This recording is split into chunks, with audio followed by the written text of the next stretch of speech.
আসসালামু আলাইকুম। আমার চ্যানেলে আপনাদের সকলকে স্বাগত। আমি আপনাদেরকে অনেক ভিডিওতেই বলেছিলাম, যখন ভারতের সাথে আমেরিকার সম্পর্ক খুব খারাপ যাচ্ছিল, তখন আমি বলেছিলাম আমেরিকা বাধ্য হয়েই ভারতের সাথে সম্পর্ক ভালো করবে। তারা মন থেকে চাচ্ছে না ভারতের সাথে সম্পর্ক ভালো করার জন্য, কিন্তু এমন একটা পরিস্থিতি ক্রিয়েট হবে, তারা বাধ্য হবে ভারতের সাথে সম্পর্ক ভালো করতে। সেটাই কিন্তু গত 3-4 দিনের ভারত এবং আমেরিকার সকল অ্যাক্টিভিটি দেখেই বোঝা যাচ্ছে আমেরিকা ভারতের সাথে সম্পর্ক আগের মতো ভালো করতে চাচ্ছে। তারা মন থেকে না চাইলেও বাধ্য হয়েছে। তারা কিছুদিন আগে প্রতিরক্ষা চুক্তি করেছে ভারতের সাথে, এবং ভারতের শুল্ক কমিয়ে ফেলবে সেটা বলে দিয়েছে ডোনাল্ড ট্রাম্প, এবং আরও শিথিল করবে ভারতের সাথে সম্পর্ক। এখন প্রশ্ন আপনাদের অনেকের, কেন হঠাৎ এই পরিবর্তন? তার মেইন রিজন হচ্ছে ভারতের কূটনীতিক সফলতা। ভারত কূটনীতিকভাবে অনেক শক্ত একটি দেশ। কূটনীতিকভাবে কিন্তু আমেরিকাকে চারদিক থেকে কোণঠাসা করে ফেলেছে। ভারত রাশিয়ার সাথে ইতিহাসের সবচেয়ে ভালো সম্পর্ক রেখেছে, এবং চীনের সাথেও সবচেয়ে ভালো সম্পর্ক করে ফেলেছে, এবং মিডল ইস্টে ইসরায়েলের সাথেও ভারতের সম্পর্ক ভালো, এবং ইরানের সাথেও তেমন খারাপ সম্পর্ক না, এবং মিডল ইস্টে অনেক দেশের সাথেই ভারতের সম্পর্ক ভালো, এবং অ্যান্টি আমেরিকা যত দেশ আছে সকল দেশের সাথেই সম্পর্ক ভালো।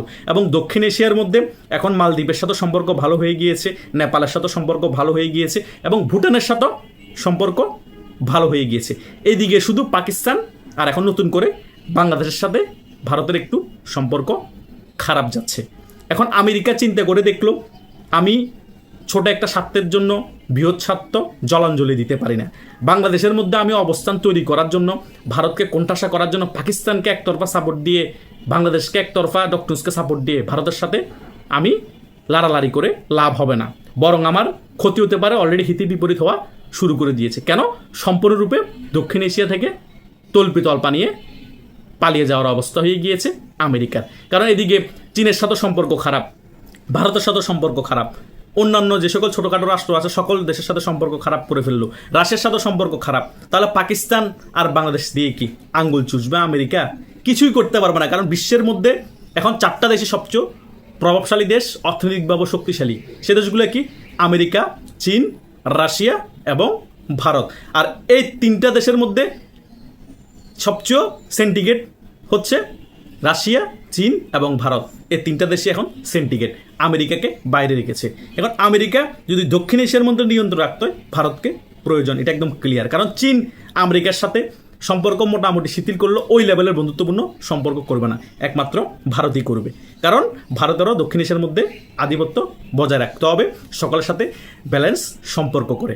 এখন আমেরিকা যে ভারতের সাথে সম্পর্ক শিথিল করছে, এটা তো ডক্টর ইউনূস এবং পাকিস্তানের জন্য অনেক বড় বিপজ্জনক। সেটা কিন্তু অলরেডি প্রমাণিত হয়ে যাচ্ছে। এইদিকে সীমান্তের মধ্যে ভারতের অ্যাক্টিভিটি শুরু হয়ে গিয়েছে, তারা যৌথ মহড়া করছে, এবং ডক্টর ইউনূসকেও ইনিয়ে বিনিয়ে থ্রেট দেওয়া শুরু করে দিয়েছে। আর পাকিস্তানকে তো অলরেডি আফগানিস্তান সাথে যুদ্ধতে বিজি রেখেছে, এবং পাকিস্তানকে অনেক আগে থেকে ভারত থ্রেট দিচ্ছে যে মানচিত্র থেকে হারিয়ে ফেলবে পাকিস্তানকে।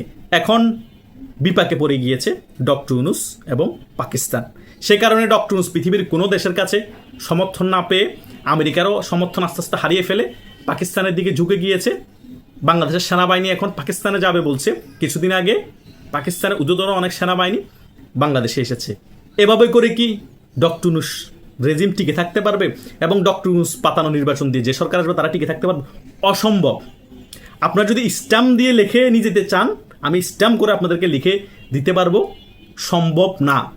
ডক্টর ইউনূসের পাতানো নির্বাচন বলেন, 90,000 বলেন, 1 লাখ সেনাবাহিনী যদি মাঠে থেকে সুন্দর মতো একটা মেটিকুলাস ডিজাইন সুষ্ঠু নির্বাচন করে বিএনপির হাতে বা জামাতের হাতে ক্ষমতা তুলে দিল, ওই সরকার 5 বছর ভালোভাবে সরকার চালাতে পারবে না।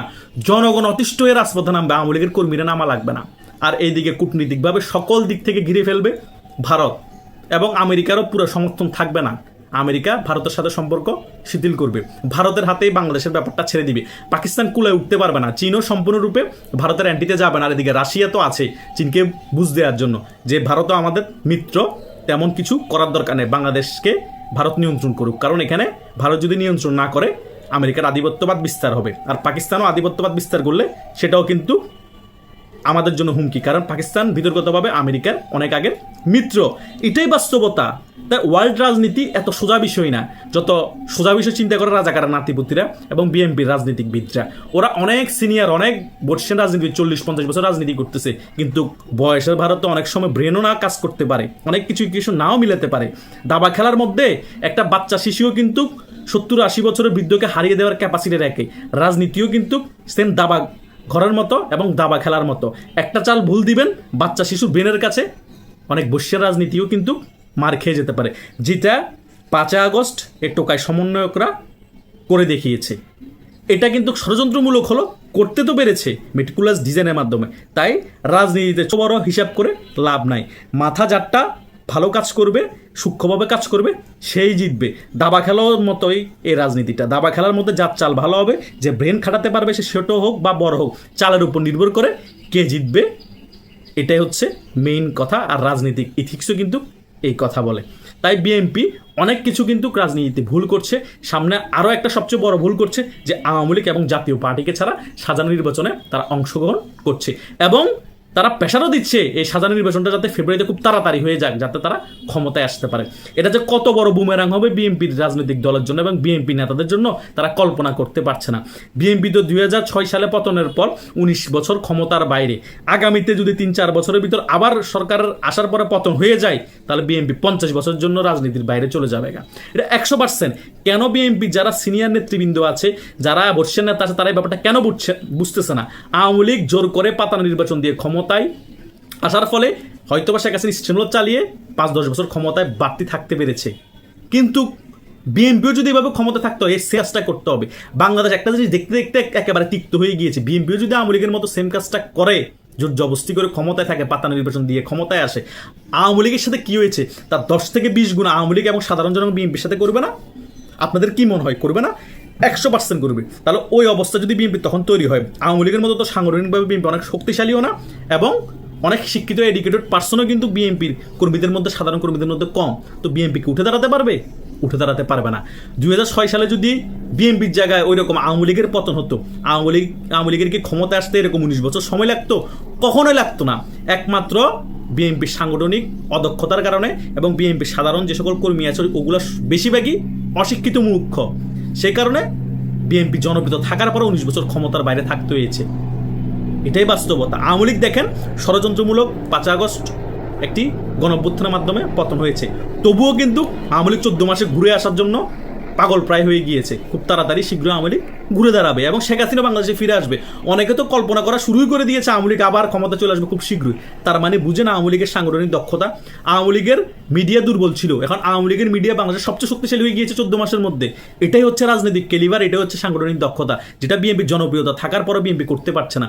বিএনপি কি করছে 14 মাসে? শুধু চাঁদাবাজি, খুন, হত্যার সাথে জড়িত। আরে বেটা, তোরা আগামীতে ক্ষমতায় আসবি, তোরা এগুলা না করে বা এগুলা 2-3 মাস করার পরে জনমুখী কার্যকলাপ করতি, জনগণের কাজ করতি, তোরা গণতান্ত্রিক প্রক্রিয়া দেশে ফিরিয়ে আনতি, তোদেরকে জনগণ মাথার তাজ হিসেবে রাখতো। এখন জনগণ তোদেরকে গালাগালি করে। তোরা ক্ষমতায় আসার আগে জনগণ বিএনপির পতন যাচ্ছে। কেন যাচ্ছে? ওদের কার্যকলাপের কারণে। এটাই রিয়েলিটি। তাই কেউ মানেন আর না মানেন, আগামীতে বাংলাদেশে যদি আওয়ামী লীগ ছাড়া এবং জাতীয় পার্টি ছাড়া কোনো পাতানো নির্বাচন হয়, বাংলাদেশে ভয়াবহ পরিস্থিতি হবে, মেসাগার পরিস্থিতি হবে। এই পরিস্থিতি থেকে একটা বাচ্চা শিশুও রেহাই পাবে না। এটা লিখে রাখতে পারেন। ধন্যবাদ সকলকে।